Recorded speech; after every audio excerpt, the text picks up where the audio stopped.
James Dixon had built walls so high around his mansion that no one ever dared cross them. But one barefoot boy did. Ben slipped through a gap in the hedge, his shirt torn, his knees scraped, hunger written all over his face. He should have been begging. He should have been running. Instead, he froze when he saw her. Anna. She was only 8, her wheelchair tucked beneath the shade of the garden trees. Her eyes, once alive with curiosity, were dull now, fixed on nothing. Since the accident, silence had become her constant companion. Not even her father's endless wealth could bring back her laughter. Ben didn't speak. He didn't ask. He simply danced. His thin arms swung wildly, his legs stumbled and twisted in ways that made no sense at all. He spun like a top, fell flat on the grass, and sprang up again with a grin as wide as the sky. For a second, Anna just blinked, startled. Then her lips twitched. A small giggle escaped. And before she knew it, the sound she thought she'd forgotten tore out of her, a laugh so pure it echoed across the empty courtyard. James, watching from the window, froze. He hadn't heard that sound since the night he lost his wife. And now, a ragged boy from the streets had done the impossible in mere seconds. What started as a boy's silly dance was about to unravel everything James thought he knew about life, love, and the power of hope.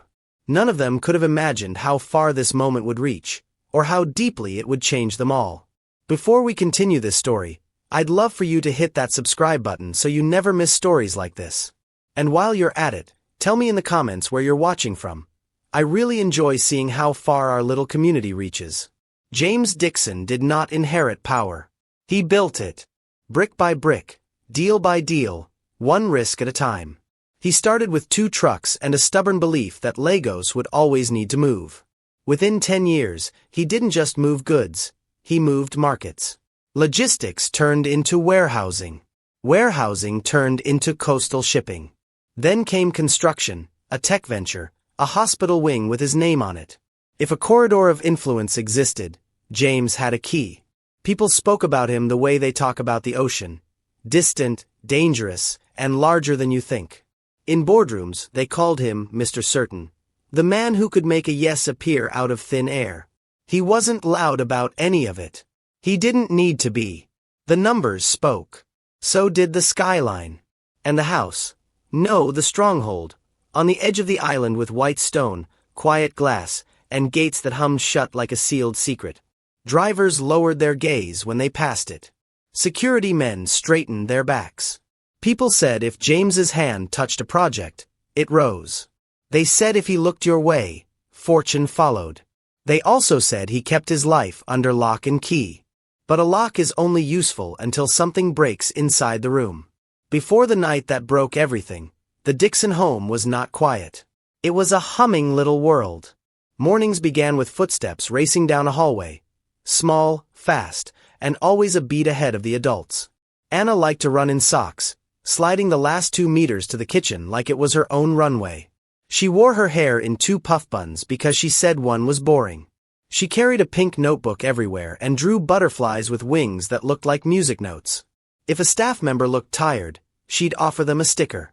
If her father stood too long at the window, thinking, she would tug his sleeve and say, "Come, Daddy. Outside." James always went. He told himself he didn't have time and then found it. Deals could wait. A laugh could not. On the lawn, she'd lift her arms and spin, toppling into the grass and popping up with bits of green clinging to her elbows. He would clap like she'd just won a medal. At night, when the house finally exhaled, he'd stop by her door and listen to the soft thread of her voice telling a story to her toys, inventing monsters and teaching them to be kind. That was the sound he fell asleep to. The night of the accident began like any other late evening. A meeting ran long. The city felt sticky and tired. Anna and her mother, Elise, had gone to a small recital. Children in bright shoes tapping out rhythms on a low stage while parents filmed and whispered. Elise sent him a video. The clip was shaky, the focus bad, but you could hear it, his girl's laughter, ringing against a tinny phone speaker. He watched it twice at his desk, smiled, and texted back, "On my way soon. Tell our star I'm proud." He was still tying off a final call when the second phone, his private one, lit up with a number he didn't know. The voice he heard was too careful, too measured. A police officer. A location. A word he hated then and hates now. Impact. He didn't remember the elevator ride down or the route the driver took. He remembered light, blue and red, splintering on wet pavement. He remembered a curve in the road. He remembered a young officer standing too straight, two hands holding the brim of his cap like a shield. He remembered the word sorry. He remembered shoes. Elise's shoes on the ground, the thin strap broken like a sentence cut in half. He remembers the first time he saw the chair. Not the one at the hospital. The chair in their home. The one they wheeled in after renovations, after a long corridor was widened and thresholds shaved down and that step near the library turned into a gentle ramp. It was a good chair, sleek and silent, the kind you buy when you have the kind of money that solves most problems. It was meant to be a tool. In the weeks that followed, it became a boundary. Here was where Anna sat, and here was where the world stood, and in between lay all the things no doctor could fix. He tried. God, he tried. He emptied calendars. He moved money like water, fast and without hesitation. Surgeons in India spoke in careful tones about nerve pathways. James adjusted how powerful men adjust, by controlling the pieces he could see. He expanded the security team. He had the gates looked at twice. He put cameras in corners he had never bothered to consider. He told the driver to avoid certain roads forever. He brought work home so he could be there for bedtime, even if bedtime was a quiet nod and the slow lowering of blackout shades. He placed a bell on her nightstand even though she never rang it. He learned recipes a chef swore would help with appetite. He cooked 2 of them badly and laughed at himself in an empty kitchen because the sound was safer than silence. He learned things about grief he never asked to learn. Grief is not loud. It's not the wail at the funeral or the shaky speech about memory. It's Tuesday at 2 p.m. when you see a pink notebook under a couch and the sight takes your knees out. Once, he stood at the threshold to Anna's room and watched her stare beyond the glass. The garden looked perfect. It had been designed to. The jacaranda threw soft purple and the grass was combed like a photograph. Her face was a still pool. He said her name. She turned her head and gave him the smallest smile in the world, the kind of smile that says I hear you but not I feel you. He told himself the small things matter. He told himself the doctor said consistency helps. He told himself to keep showing up. That night, he opened a drawer and found Elisa's scarf. Thin, blue, soft. He pressed it to his face and felt less like a man and more like a wall someone had leaned a heavy picture on, half a nail holding, half not.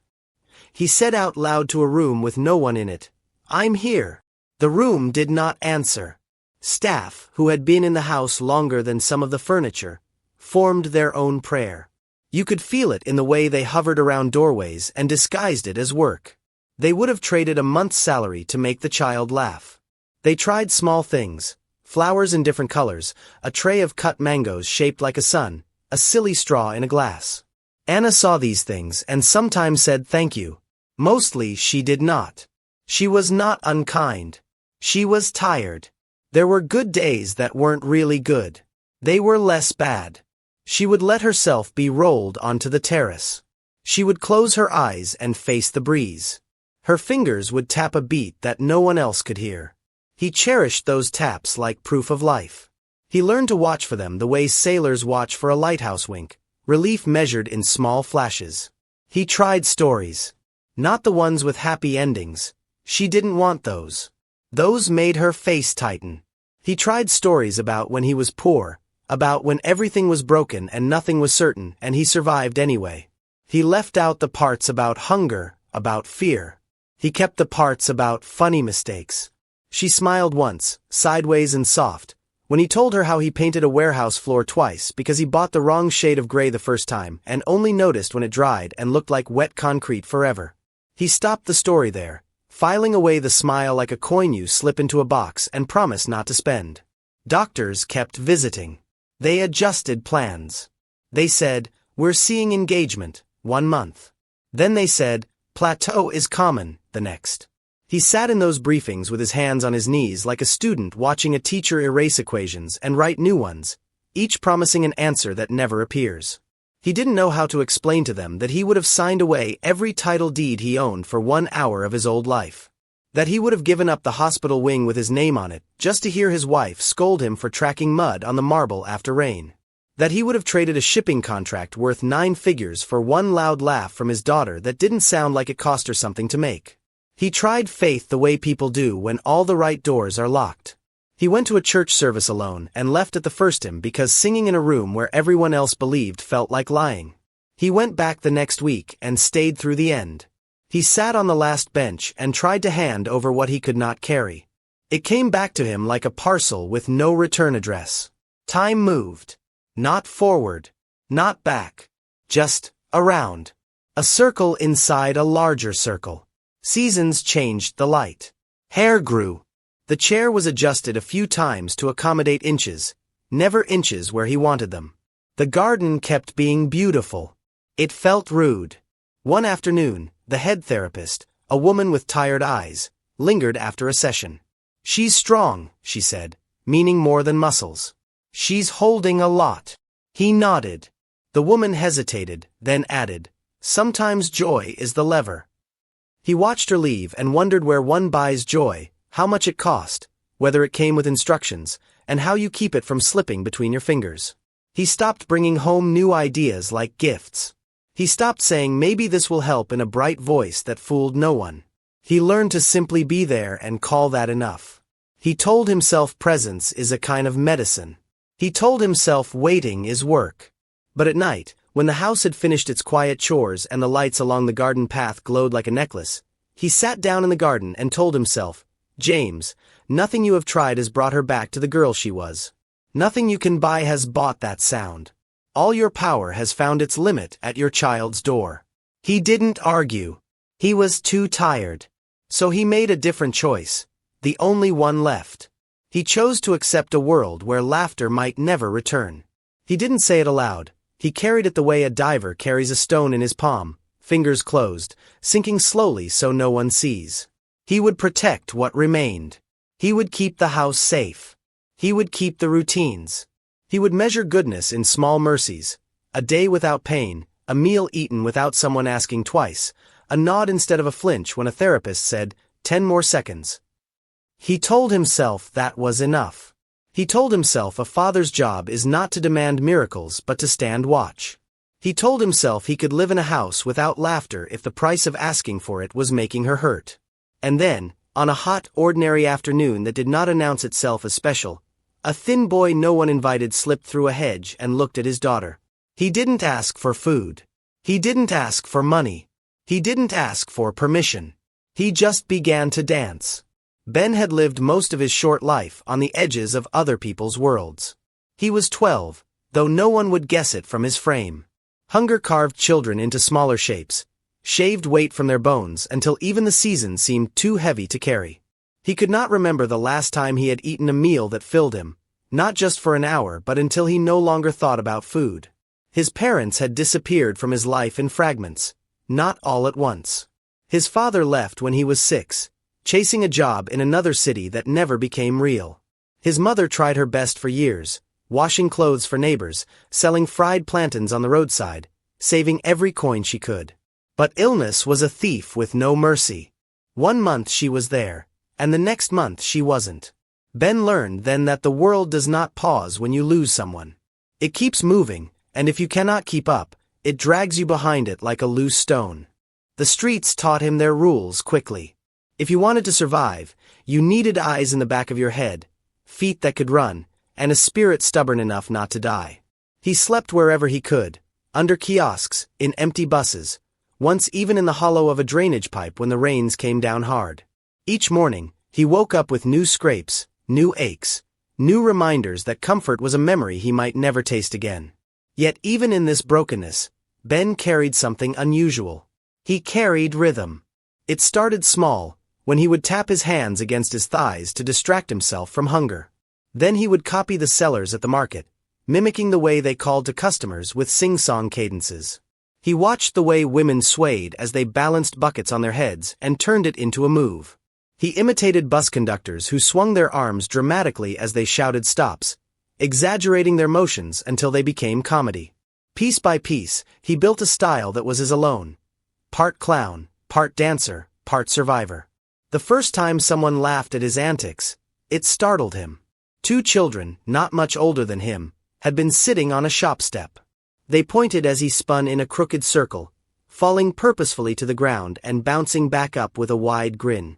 Their laughter was pure, sharp, like bells ringing. It didn't give him food, but it gave him something else. Something he realized he needed just as badly. Proof he could create joy, even if only for a moment. From then on, whenever despair pressed too hard against his chest, he danced. No stage, no shoes, no teacher. Just bare feet against cracked pavement, thin arms swinging, head shaking with mock drama. It was survival disguised as silliness, hope dressed up in ragged clothes. That afternoon, the city felt crueler than usual. His stomach gnawed at itself. He had tried the bakery bin earlier, but it was locked. A fruit seller had chased him away with a stick. The sun pressed down on him, heavy and merciless. He wandered without destination until the walls of a mansion rose before him, so tall and polished they seemed to belong to another world entirely. Ben stopped at the edge of the hedge, curiosity pricking through his hunger. Mansions like this were fortresses. People like him weren't supposed to be near them. But through the thick leaves, he saw something, an opening, a narrow gap where the hedge hadn't quite closed. Beyond it lay grass greener than anything he'd stepped on in years. His body ached for rest, his spirit tugged by curiosity. He hesitated, then slipped through. Inside, the garden felt unreal. Flowers spilled in bright colors, shaped by hands that had time to care. A fountain whispered in the distance. The air itself seemed softer, carrying scents of trimmed hedges and watered earth. Ben's bare feet sank into the grass, and for a moment he simply stood there, stunned. It felt like stepping into a dream he didn't belong to. Then he saw her. Anna sat beneath a tree, her wheelchair tucked into the shade. She was small, her face pale, her eyes distant as though staring past the world. Her hands lay still on her lap. To Ben, she looked like someone who had forgotten how to move, how to speak, maybe even how to feel. He should have turned back. This was dangerous ground. But instead, something inside him, something playful, stubborn, and unbroken rose up. Without words, without thought, he began to dance. It was not elegance. His movements were clumsy, exaggerated, ridiculous. He twirled too fast, stumbled, caught himself with a comic grimace. He waved his arms like a windmill, stuck out his tongue, crossed his eyes, rolled on the grass, and popped up again as if nothing had happened.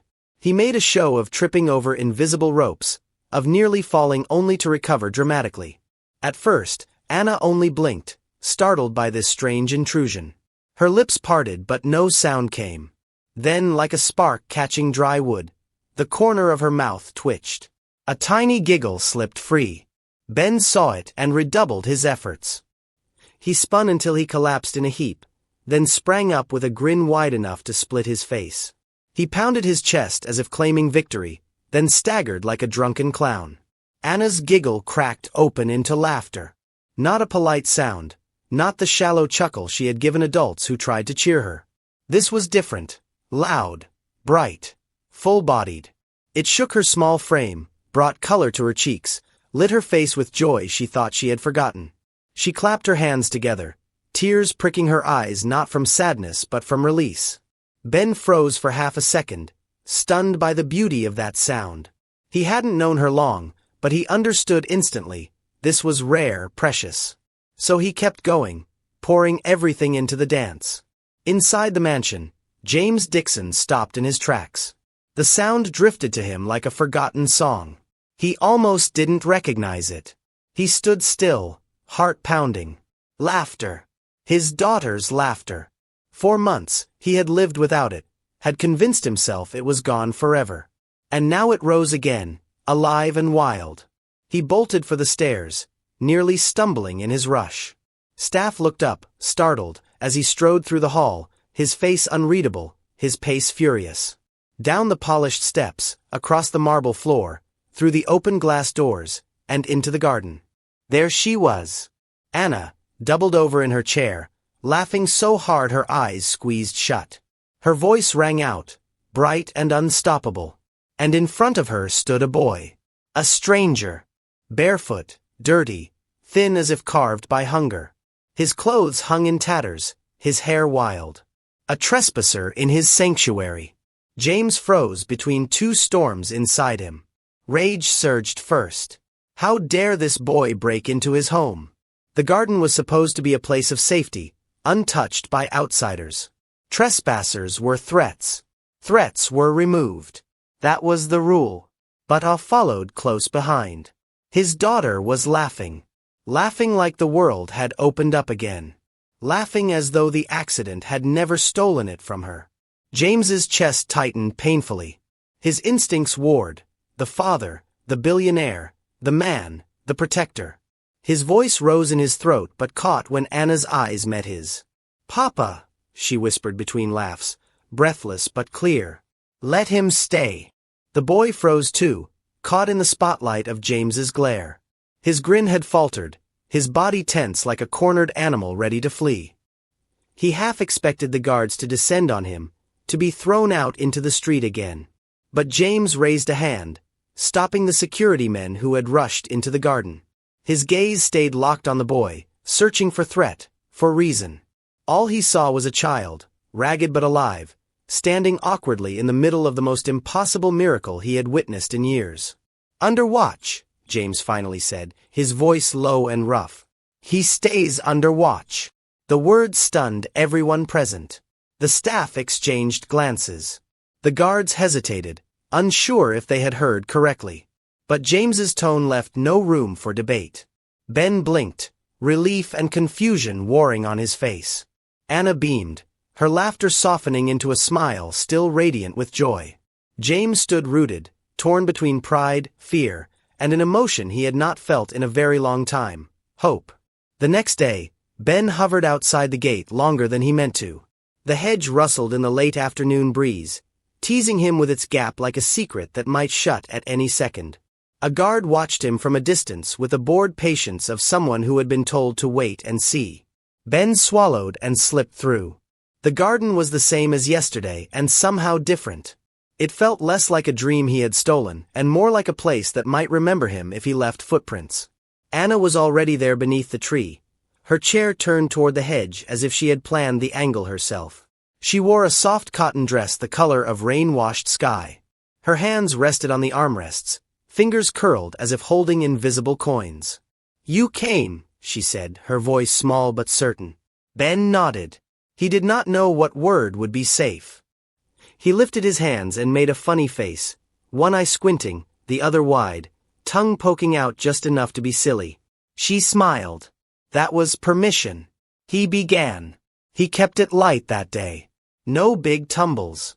No long spins that might make him fall and look foolish in front of the guards who might still toss him out. He swayed and stepped and clapped his hands in a rhythm he had invented on a night when he could not sleep. He mimed a policeman writing a ticket. He mimed a driver arguing with a conductor.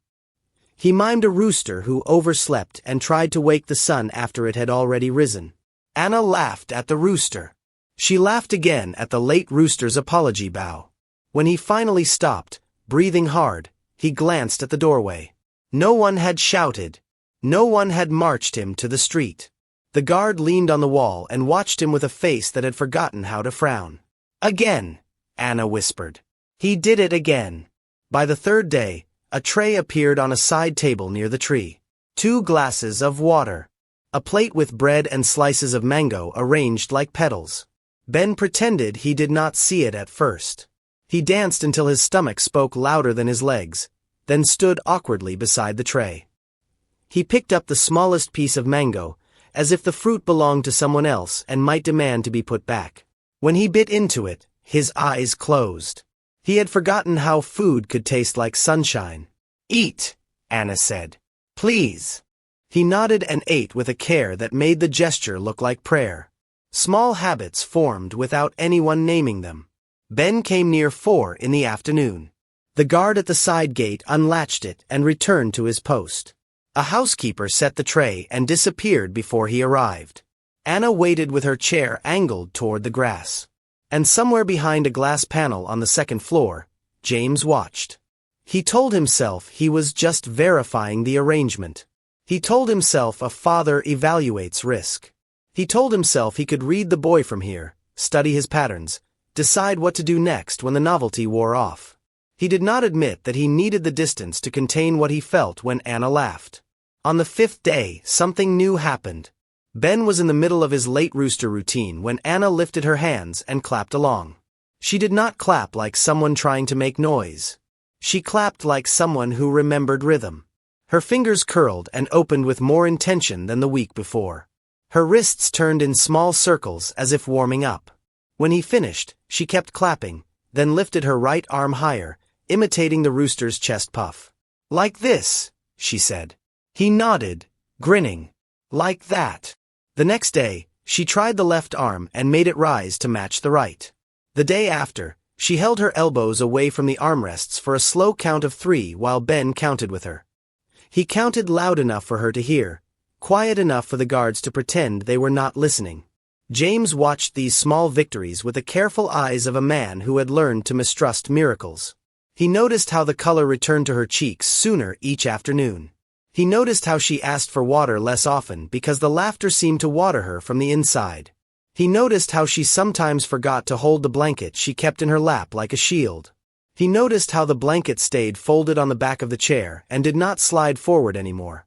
On the 7th day, James moved from the window to the balcony. He stood behind a column and told himself he was only adjusting his view. From there, he heard more than he expected. He heard the way Ben checked in without making a show of it. "Are you tired? Do you want to stop? Is this too much?" He heard the way Anna found her voice again in small bursts. Again. "Faster. Do the rooster. No, the police.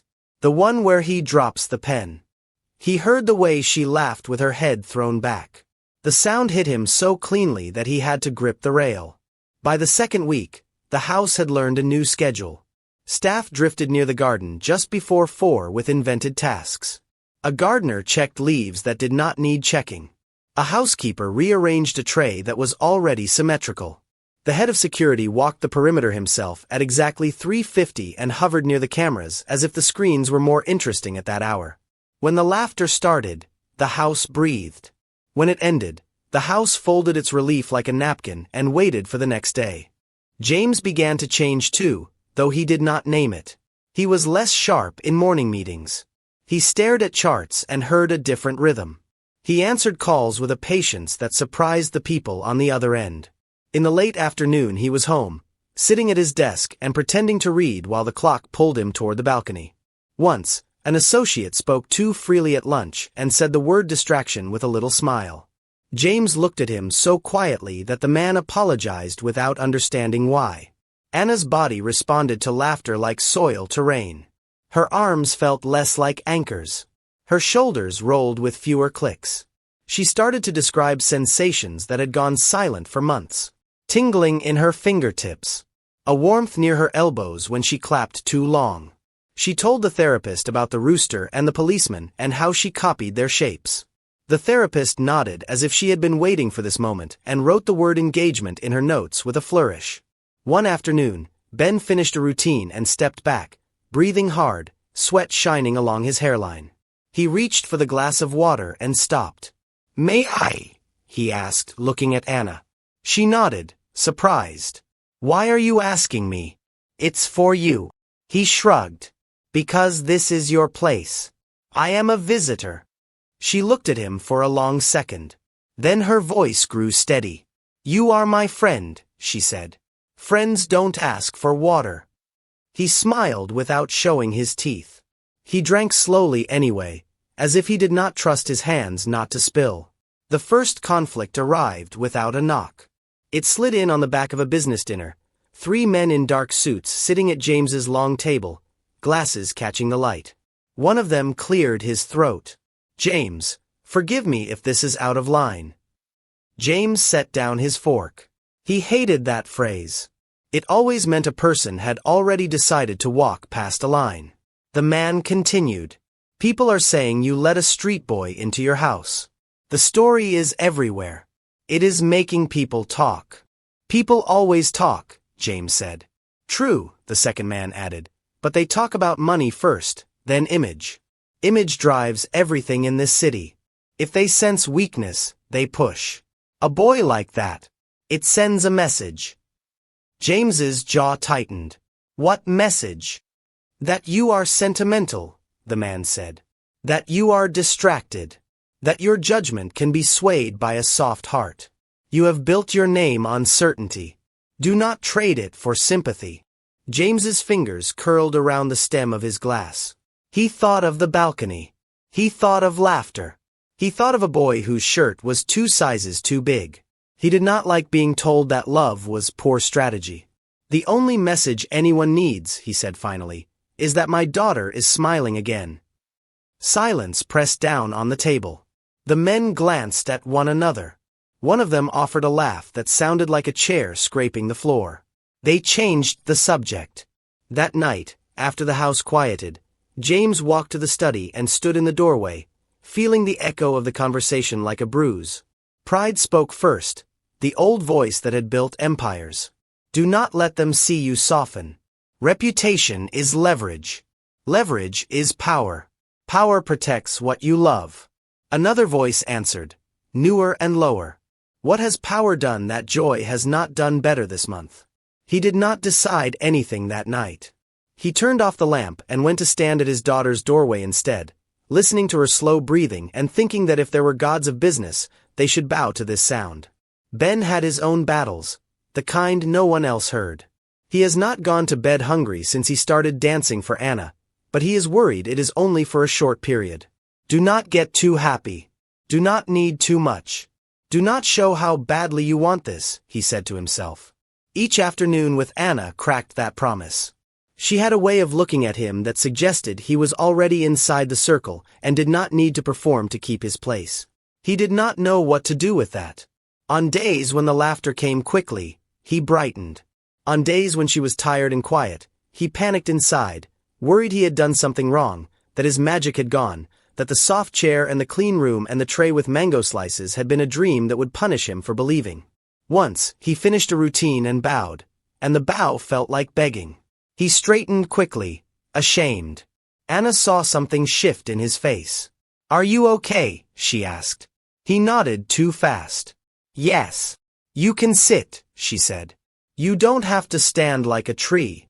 He sat on the grass, cross-legged, hands on his knees like a student in a first class. He looked at the fountain, at the bright flowers, at the slice of sky between 2 branches. When he spoke, his voice surprised him with its honesty. I don't know how to be here, he said. I only know how to dance and leave. She turned her chair a little and studied him as if the answer might be printed on his forehead. You are here because I want you here, she said. Headlines began to move around the city. A powerful man had opened his gate to a boy from the street. Commentators did what commentators always do. They decided what the story meant. Some said it was charity wearing a costume. Some said it was a performance to soften a businessman's image before a bid. Some said it was a heart finally remembering its original shape. James tried to ignore the chatter. Then someone sent him a clip from a talk show. A guest smiled into a camera and asked whether love was the new strategy for men who had run out of moves. James watched exactly 10 seconds and shut the laptop. He pictured the guest's face and filed the image away in a place where it would never have power. The criticism found him in smaller ways too. A partner sent a short message with no greeting. Be careful. A director called the head of security and asked questions that pretended to be about safety. A family friend hinted that the boy's background should be investigated to protect the child who lived in the house already. James took each nudge and weighed it like a stone in his palm. He understood reputation, knew how easily it cracked. He also understood that the world admired hardness because hardness is easy to measure. Laughter is not. He could not bring himself to care exactly the way he used to. Still, pride pushed back. Pride said the gates meant something. Pride said his name had bought safety for his family, and that safety came from discipline. Pride said nothing good lasts when you let people think you are soft. Pride was loud. It had been the music of his life. He turned the volume down and listened for other instruments. On a Thursday that felt like any other Thursday, the bond wrote itself in a new script. Ben performed a short routine and then stepped aside to breathe. Anna tapped the armrest with her fingertips in a little beat. Her face held the focus he used to see before he went on the street to dance for coins. She looked at her hands and then at him. "Teach me," she said. He blinked. "Teach you what?" "The little beat," she said. "The one you do before you start." He slid closer and tapped his knees. "Slow. Slow. Quick. Quick. Slow." He said the words aloud so she could anchor her fingers to sound. She tapped the armrest in time. The first attempt was messy. The second was better. By the fifth try, she matched him. They both smiled so hard that the guard at the gate had to cough to disguise how it made him feel. "Again," she said. They spent 10 minutes on that small rhythm. Then he added a shoulder roll. She tried it and laughed at herself. He showed her how to soften the move so it did not ask more than her body could give. She did it again. This time she did not laugh. This time she nodded, pleased. The therapist arrived the next morning and found Anna tapping the rhythm on her own. She raised her eyebrows and looked at James. "She wants this," the therapist said softly. "We follow desire. It is the strongest fuel." James walked the therapist to the door and stood alone in the hall for a long time after, feeling the word desire echo in the empty air. He had known desire in 100 forms. Money. Power. Deals that made other men lean forward at the table. This was another thing entirely. This was a child wanting to move. This was a father wanting nothing more than to watch. That afternoon, the third conflict arrived. Not loud but sharp. After Ben's routine, he went to the tray and reached for the bread. His hand hovered a second too long. He pulled back. He wiped his fingers on his shorts and pretended he was not hungry. "Eat," Anna said. He shook his head. "I will eat later." "When?" she asked. "Later," he repeated, and the words sounded like a lie. She looked at him the way only children can, straight through the fog an adult builds.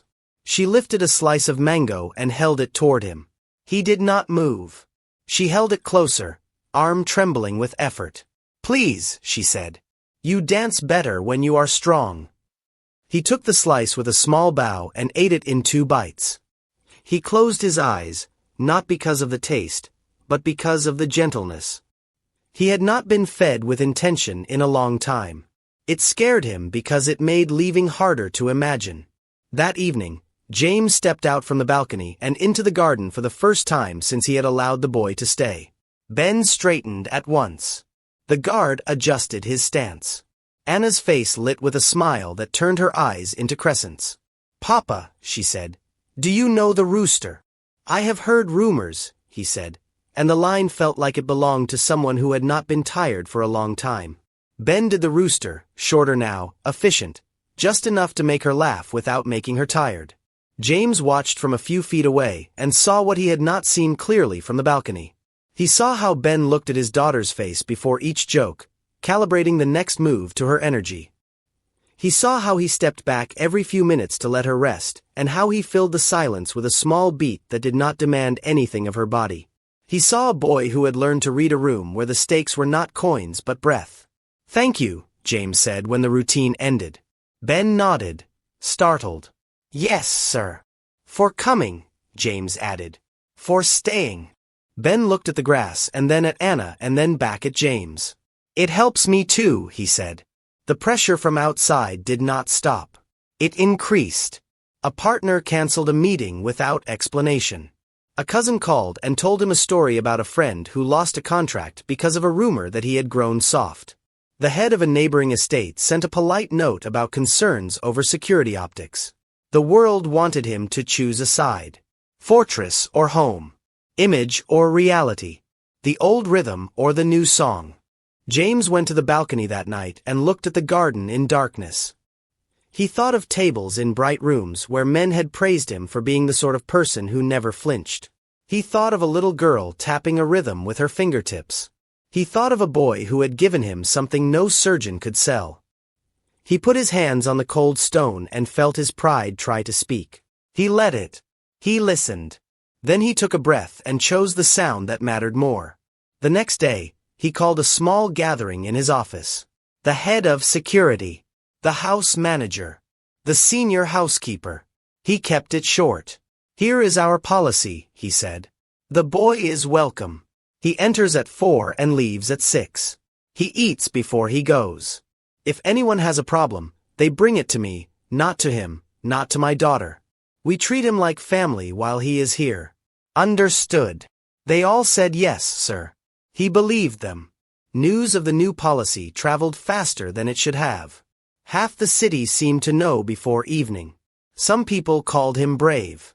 Some called him foolish. He went to the garden anyway at 4 and took his place beside the column, not hiding this time, simply standing where he could see. Ben arrived in a clean shirt he had been given by a housekeeper who pretended it had been found in a drawer with no owner. He stepped onto the grass and looked at Anna and then at James. His shoulders eased. He began the small beat without being asked. Slow, slow, quick, quick, slow. Anna tapped along. James found himself tapping the rail without noticing. The routine that day ended with a twist. Ben finished the rooster and shifted into a little shuffle step. Anna lifted her hands and tried to match the rhythm. It was too much for more than a second. She dropped her hands, cheeks flushed, not from embarrassment but from effort. "You did it," Ben said. "For a second," she answered. "A second is a start," he said. She nodded. "Do it again." They did. The second lasted a hair longer. When they stopped, Anna leaned back and closed her eyes. She smiled like someone who had climbed the first step of a very high stair and discovered it was not a wall. The next afternoon at 4, he was already in the garden when Ben slipped through the gate. They greeted each other with a nod that did not need words. Anna tapped the armrest and said, "Start with the beat." Ben did. The guard leaned back against the wall and decided that this was his favorite part of the day. The fountain whispered its same old story. The jacaranda scattered a few purple petals as if throwing confetti. And so the bond grew, fragile yet unstoppable, as laughter returned to a house that had forgotten it. But outside those mansion walls, whispers were spreading, and not everyone was ready to accept a street boy inside the world of a billionaire. The moment no one dared to dream about arrived, not with a grand announcement, but on a quiet afternoon that looked like any other. The sun lay gently across the garden, pouring light through the jacaranda branches and scattering purple petals across the lawn. Anna sat in her chair, tapping a rhythm on the armrest with her fingertips, one she and Ben had invented days before. She looked brighter now, not only in her face but in the way her body leaned forward, alive with expectation. Ben crouched a few feet away, drumming his palms on the grass, chanting their beat. His grin spread wide, sweat shining at his temples from another routine. The guard near the gate was smiling too, though he tried to disguise it with a cough. Even the housekeeper who carried the tray had lingered, pretending to arrange mango slices for longer than necessary. Everyone wanted to be near the laughter these days. James stood at the edge of the terrace, not hiding anymore. He leaned against a column, watching his daughter's fingers move. Every day he told himself not to expect too much. Every day she surprised him anyway. "Ready?" Ben asked, his voice full of mischief. Anna nodded. "Ready." He jumped into the rooster routine. She clapped, tried to mimic the puffed chest, then doubled over laughing when he made his eyes bulge like a cartoon. But then, something shifted. Instead of just clapping, she pressed her palms to the armrests, pushed down, and leaned forward. Her laughter stopped, replaced by a gasp. Her shoulders trembled. For a moment, James thought she was about to collapse. But then, slowly, impossibly, Anna lifted herself off the seat. It wasn't high. An inch, maybe 2. But it was her. Her arms held her. Her body fought gravity for the first time since the accident. Ben froze mid-dance.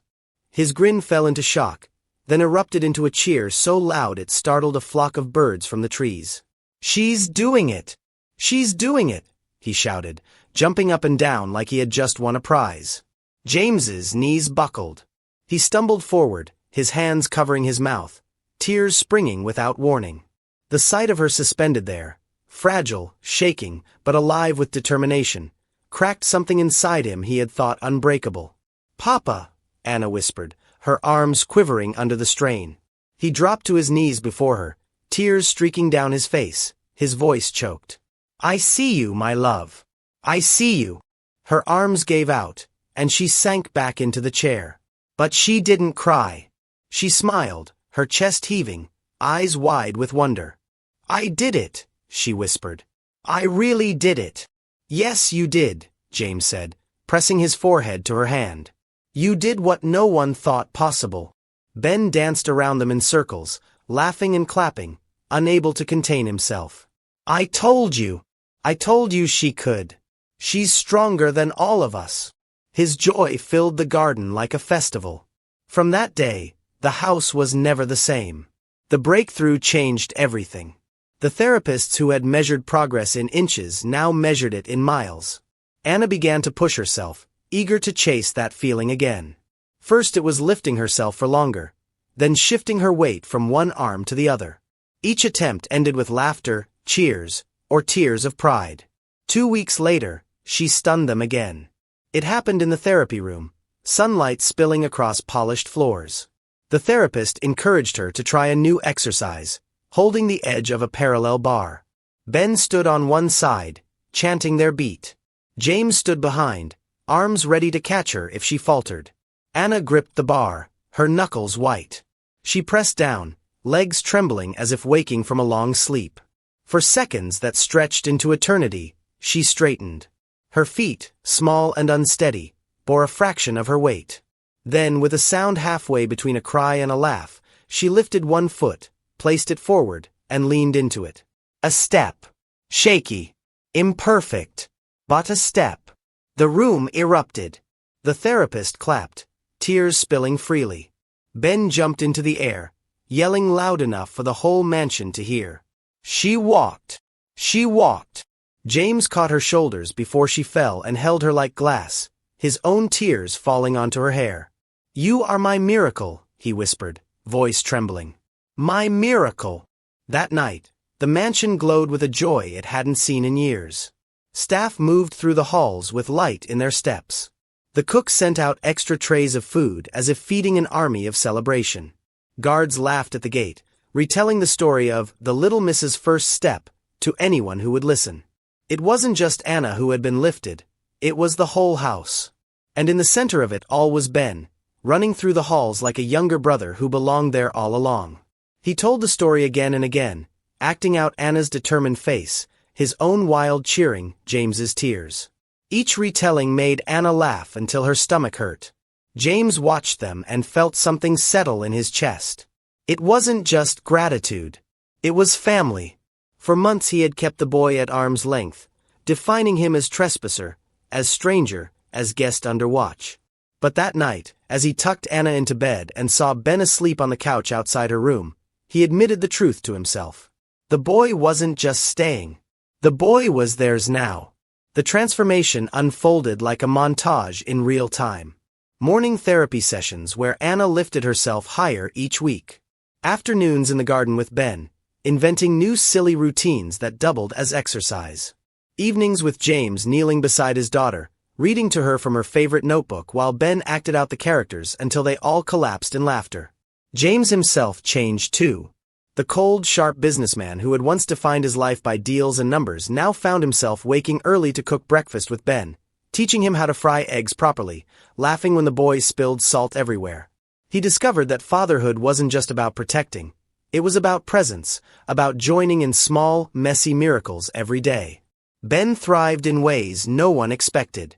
His ragged clothes were replaced with clean shirts, his hollow cheeks filling out as he ate real meals. But more than that, he carried himself differently. He still danced, still joked, but now his movements were less about survival and more about joy. He attended lessons with a private tutor James arranged, stumbling over words but grinning when Anna corrected him. For the first time in his life, he was being asked not just to survive but to grow. Anna blossomed too. Her laughter became the anchor of the house, ringing down halls that had been silent for too long. She grew stronger each week, surprising even the therapists who had once spoken in careful tones about limitations. One day she managed 3 steps between the bars, the next week 5. Her voice grew louder, her spirit lighter. She was no longer just surviving the accident. She was rewriting its ending. The day James finally spoke the words aloud came in the most ordinary way. He found Ben in the library, hunched over a book, trying to sound out words under his breath. The boy looked up, startled, as if caught doing something forbidden. James placed a hand on his shoulder. "You're not a guest here anymore," he said softly. "You're family. My daughter's brother. My son." Ben blinked hard, tears springing to his eyes. He opened his mouth, but no words came. He only nodded, swallowing the lump in his throat, then whispered, "Thank you." James squeezed his shoulder. "No, thank you." That night, when Anna heard the news, she clapped her hands in delight. "I told you," she said, laughing. "I told you he was my friend. Now he's my brother." The mansion, once defined by silence and sorrow, now pulsed with a new rhythm. It was not perfect. Some days Anna still grew tired, some days Ben still doubted himself, some nights James still lay awake thinking of Elise. But those imperfections were no longer heavy chains. They were reminders of how far they had come, and how much further they could go together. In the months that followed, the transformation became undeniable. Anna's therapy advanced to walking with crutches, her steps slow but steady, her smile triumphant each time she crossed the room. Ben began to perform at school events, his dancing no longer for survival but for joy, earning applause instead of coins. James balanced boardrooms with bedtime stories, finding that success meant less when it wasn't shared at home. One evening, as the sun set and the garden glowed with golden light, Anna walked 5 steps on her own, collapsing into James's arms as Ben cheered so loudly the neighbors must have heard. James held her close, tears shining in his eyes, and whispered the words that had been waiting on his tongue since the day the boy slipped through the hedge. "We're whole again," he said. "We're whole because of you." The mansion, once a fortress of sorrow, had become something else entirely. A home filled with laughter, courage, and love. And it all began with a boy who danced. Sometimes the cure we need doesn't come from medicine or money, but from kindness, laughter, and an unexpected friend. If this story touched you, take a moment to subscribe to African Tales by Amani so you don't miss the next one. Drop a comment below and tell me where you're watching from, and share this video with someone who needs a reminder that healing often begins with love.